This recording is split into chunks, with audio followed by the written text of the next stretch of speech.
Okay lang, okay lang. Ano, kumusta ang balikat? Sakit pa rin. Masakit. Naniniinda ko. Oh, pero hindi na siya tulad ng dati, ano, na hindi halos may galaw, tapos di ka nakakatayo. Sasayaw na yan. Ngayon, nagsasayaw ka na?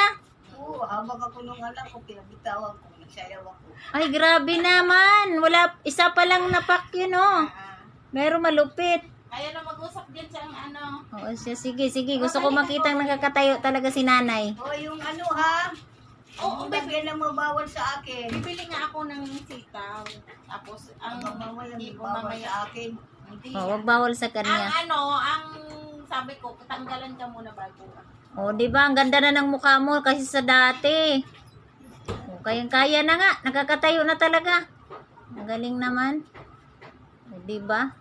Ayan na. O, nung una, hindi ka talaga nakakano. Kailangan pa naming buhatin, ano? Opo. Pero ayos na. Inay ko. Sige, sige. Ayan. O, nakakaupo ka na nga mag-isa. Nakakaano ka Ano na. pakipindot nga yung TV ko. Sige, nanood ka? Yung number 1 sa likod. Sige po. Kasi